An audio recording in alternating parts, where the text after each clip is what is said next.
On se retrouve encore avec un album Mashup, du coup, pour ceux qui ne savent pas ce que c'est, allez voir l'autre vidéo sur Blonda, du coup, c'était un album Mashup entre Blonde de Frank Ocean et de Donda de Kanye West. Je parle de Donda 1 et pas de Donda 2, attention. Donc du coup, d'ailleurs, la prochaine vidéo, après celle-ci, ça sera sur Donda 2, donc là, ce sera assez particulier.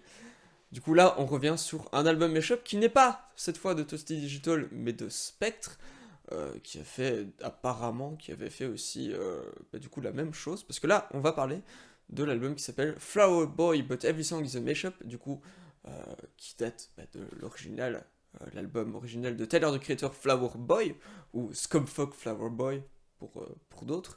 Un album de 14 sons, qui est assez cool. Donc du coup, à chaque fois, on a un artiste différent.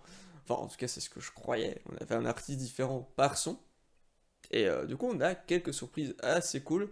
Et ouais, c'est vraiment bien foutu de la part de Spectre. Et du coup, on commence tout de suite. Cet album est sorti le 19 février 2022. Donc en soi, 5 ans déjà. Attends, est-ce que je sais compter? Oui. 5 ans déjà après Flower Boy de Tyler, the Creator. Du coup, on retrouve le même ordre. Donc du coup, l'instrumental de la première chanson, ça sera sur celle-là, etc., etc. Vous avez capté. Du coup, le premier son, du coup, forcément, c'est avec l'instrumental de Forward, qui était en featuring de base avec Rex Orange Country. Sauf que là, on part sur du MF Doom. Du coup, on rend déjà hommage à MF Doom avec ça.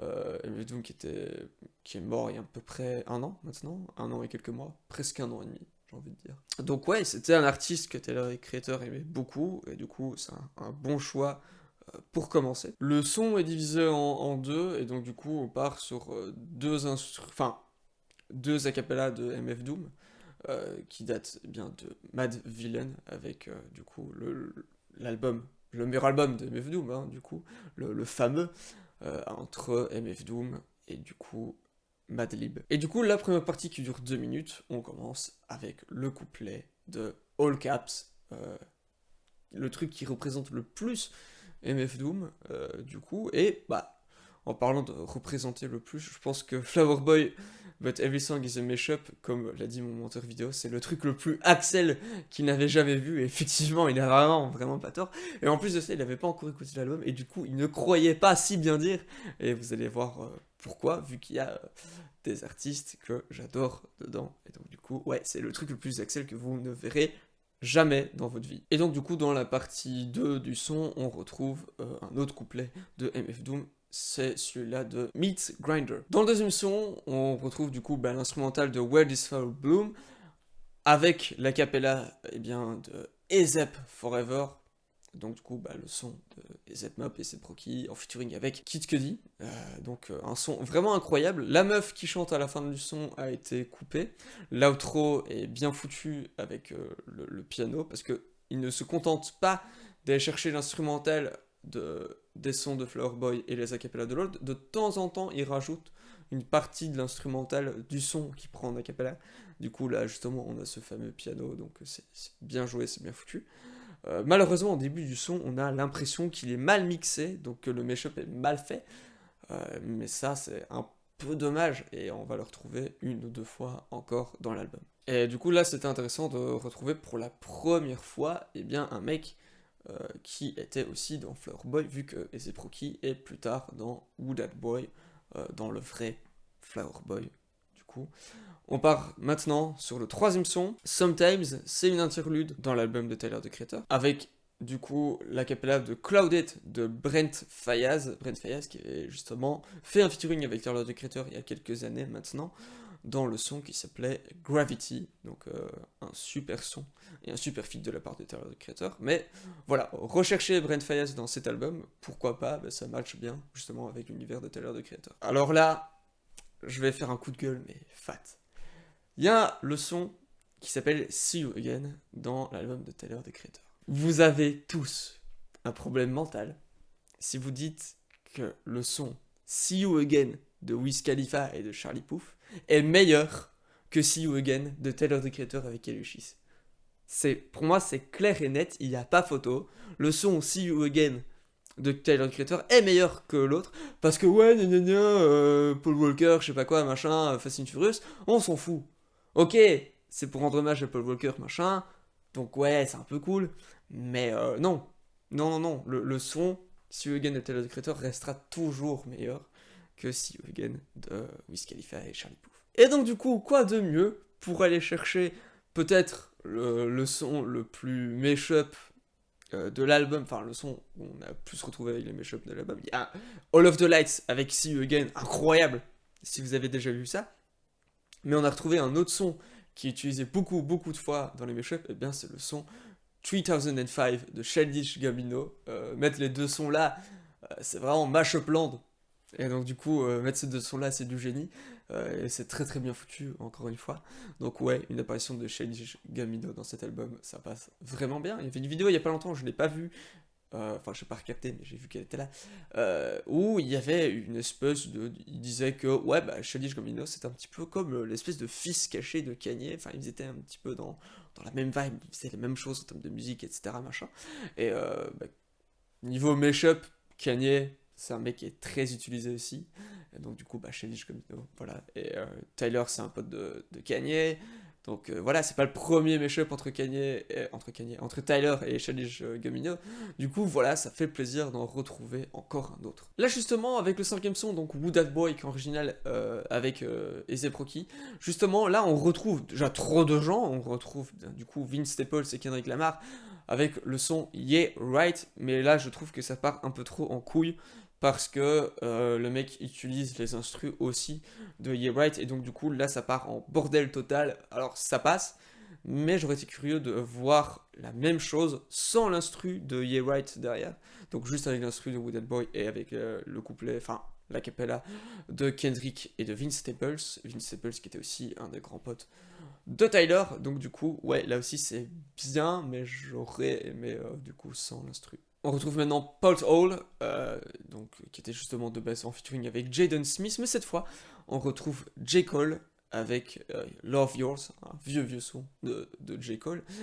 Ça match bien, c'est la première fois justement qu'on voit un vieux son dans le projet, et du coup ça fait pas trop tâche, vu que bah, à l'époque, J. Cole avait quand même un flow qui ressemble beaucoup au flow du rap d'aujourd'hui, et donc du coup bah voilà, ça match bien. Et on retrouve en outro un moment bien Pot Hole de Tyler sans le reste avec J. Cole, du coup une chouette fin d'intro entre guillemets qui match bien. Là aussi on va retrouver un vieux son, enfin moins vieux que Love Yours, mais on retrouve un vieux son de The Weeknd. On retrouve Earned avec l'instrumental de Garden Shed, qui était original de base avec Estelle, en featuring Estelle, connue pour le son American Boy, en featuring avec Kanye, parce que bah, Estelle, à part ça concrètement, qu'est-ce qu'elle a fait? Pas énormément de choses, mais bon voilà, Estelle vachement connue pour ça. Mais ouais, du coup, Earned de The Weeknd, très bien utilisé dans son. Peut-être le son est un peu long, du coup, et le son était sorti un petit peu avant l'album aussi, donc les fans de Spectre la connaissaient déjà, et en vrai c'est cool. Là justement, mais on arrive avec ce que je disais tout à l'heure, avec le truc le plus Axel, ça commence maintenant, vu que on a le son Boredom avec la cappella de Hurt Feelings de Mac Miller.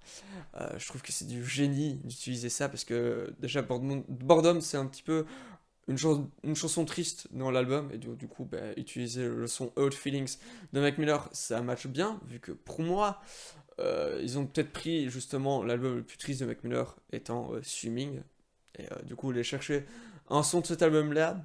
En plus, il fallait que ça soit Hurt Feelings. Bah, vraiment, c'est du génie de mettre ces deux sons-là ensemble. Il y a un moment dans le son, en plein milieu, où c'est mal mixé, donc un petit peu comme dans Who Dat Boy, comme j'ai dit tout à l'heure. C'est un petit peu dommage. Par contre, l'outro, du coup, l'outro est alternative. Il a un petit peu modifié l'outro, et du coup, c'est assez cool. Et donc, du coup, là, ça y est, on part sur le truc le plus Axel, toujours, parce que là, on retrouve deux sons, enfin, dont un qui est coupé en deux, avec que Kanye West, Tyler, the Creator, Mashup Land, encore une fois, c'est vraiment ça. Et là, ça marche vraiment bien, vu qu'on retrouve le son I Ain't Got Time, et du coup, de base, Tyler, the Creator avait écrit cette chanson-là pour Kanye West, et donc du coup, c'est vachement cool de mettre Kanye West sur cet instru-là. On retrouve du coup All Day de Kanye West sur I Ain't Got Time de Tyler, the Creator. Ça match super bien, ça envoie une énergie super folle, parce que sans aucun doute, Wooded Boy et Ain't Got Time sont les deux gros sons de Flower Boy où ça envoie du lourd. Et donc du coup, All Day avec cet instru-là, bah, c'est une pêche quoi. Ça donne vachement fort. Encore avec une instru alternée. Encore avec la cappella de l'autre mec qui est derrière dans All Day, qui chante en mode chœur, on va dire ça comme ça. Donc ouais, ça aussi c'est vachement cool. Et c'est ce genre de son où tu te dis, mais pourquoi les gens n'aiment pas les mashups? Pourquoi? Je ne vise personne, hein, j'ai quelqu'un en tête, je pense qu'il va se reconnaître s'il regarde la vidéo. Mais pourquoi les gens n'aiment pas les mashups? C'est la question que je me pose en écoutant ce genre de son. On part du coup avec le 10e son de Tyler the Creator qui s'appelle 911 Mr. Lonely. Il faut savoir que à partir du moment il y a un moment dans la carrière de Tyler the Creator où il avait décidé que tous les 10e sons allaient être coupés en deux. Et donc du coup c'est pour ça qu'on retrouve, du coup entre guillemets 2 sons de Kanye West dans celui-là. Du coup ça fait au total 3 sons de Kanye West dans l'album. Avec 911, on retrouve Dark Fantasy pour du coup 2 minutes 30 plus ou moins de pur plaisir. Dark Fantasy 911, très bien foutu. Et donc du coup avec Mr. Lonely qui envoie un peu plus de lourd, on retrouve un nouveau son de Kanye. On retrouve Off the Grid qui date de l'album de Donda 1 du coup. Off the Grid et Mr. Lonely, encore une fois c'est un truc où dans Mr. Lonely, Tyler the Creator rappe beaucoup, et dans Off the Grid de Kanye West aussi, et là aussi ça match super bien. On retrouve pour la première fois un son que je ne connaissais pas avant, on retrouve Scotty Beam de Freddie Gibbs du coup, avec l'instrumental de Dropping Seeds, qui était de base faite avec Lil Wayne, c'est un son qui est assez court. Mais du coup, ouais, passage assez court d'une chanson que je connais pas, mais la chanson est quand même vachement stylée parce que Freddie Gibbs a un flow assez imposant, une voix assez imposante aussi, assez grave. Du coup, ouais, c'est impressionnant. Et je trouve même que Freddie Gibbs remplace bien Lil Wayne. Et vu que le son est assez court, ça serait vraiment cool de voir une espèce de remix avec justement, du coup, Lil Wayne, Freddie Gibbs et Tyler the Creator dans le même son. Ça serait incroyable de faire un remix de ces 3 trucs là quoi. Là on retrouve le son de Dallas Curry Black Balloons reprise que j'ai plus eu l'habitude d'entendre avec Flying Lotus ou Mac Miller, et on retrouve ça avec l'instrumental de November. Du coup c'est vraiment stylé, je trouve que c'est sur papier 2 sons qui vont pas ensemble, mais au final ça match bien. Il y avait un internaute qui avait fait donc du coup Glitter avec une version IC3 avec une espèce d'autre instru, et bien ce mashup me fait beaucoup penser à cette version là, du coup à la version IC3 de Glitter qui était de base une chanson que Taylor avait écrite pour que Justin Bieber la chante. Ça fait 2 chansons qu'il a écrit pour quelqu'un d'autre qui a été refusé 2 fois. Et donc du coup, Tyler the Creator il a dit ok je m'en fous, je fous de mon album du coup. Et finalement, je suis content que Kanye ait refusé Ain't Got Time et que Justin Bieber ait refusé Glitter, vu que Tyler the Creator l'utilise très très bien dans son album. Et justement, là on retrouve Nights de Frank Ocean dans Glitter. Et ça donne vachement bien. Vu que Nights, c'est un son de Frank Ocean qui est assez calme, comme la majorité des sons de Frank. Et avec Glitter, ça match bien, vu que c'est une chanson d'amour, etc. Donc ouais, c'est plutôt cool. Là, il y a un petit bémol, mais c'est la petite surprise. Donc c'est le dernier son qui s'appelle Enjoy Why Now Today, qui est de base juste une outro et juste une instrumentale, et qui fait vachement outro. Malheureusement, Spectre a choisi de mettre Juggernaut de Tyler the Creator, Lil Uzi Vert et Pharrell Williams. Donc du coup, retrouver un son de Tyler sur un son de Tyler, pourquoi pas? C'est ça qui fait la bonne surprise.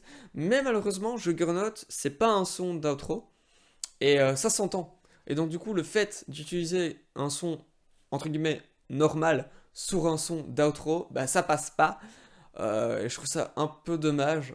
Donc du coup, ouais, c'est le seul bémol, le seul gros bémol, mais au final le son reste un minimum plaisant. Mais vu que c'est pas un son d'outro, il se rattrape bien avec 30 secondes à la fin d'outro normal de Enjoy Why Now Today. Au final, on part sur un album de 52 minutes 46, donc une petite heure, qui est une durée entre guillemets normale pour un album. Qu'est-ce que je pense globalement de cet album? Pour moi, j'hésite entre un bon album ou un très bon album. Mais pour moi, c'est un bon album. Pourquoi? Parce que déjà, le problème que je viens de dire avec le son en outro, quelques fois où c'est mal mixé, mais sinon, tous les sons Mashup sont bien, sont même vachement bien, mais pour moi, il n'y a rien de transcendant comme ce qu'on peut retrouver dans certains autres albums Mashup. Donc, ouais, pour moi, le fait qu'il n'y ait rien de transcendant, ça joue beaucoup. Mais ouais, on part quand même sur un bon album que je pourrais facilement réécouter quelques fois sur l'année. Et ouais, franchement, bon album. Donc ouais, si vous n'êtes pas familiarisé avec les albums Mashup, vous pouvez toujours aller checker du coup la chaîne de Spectre, la chaîne aussi, surtout la chaîne de Toasty Digital qui est pour moi le maître absolu en termes de Mashup, et aussi Tino Mashup, ce qui est pas mal. Sinon, vous pouvez retrouver d'autres de mes vidéos, de mes reviews d'albums. Vous pouvez aussi me retrouver sur ASAP Media, sur Serap, dans l'émission 100% Rap US, qui est tous les dimanches de 18h à 20h. Et du coup, on se retrouve assez vite. À la prochaine.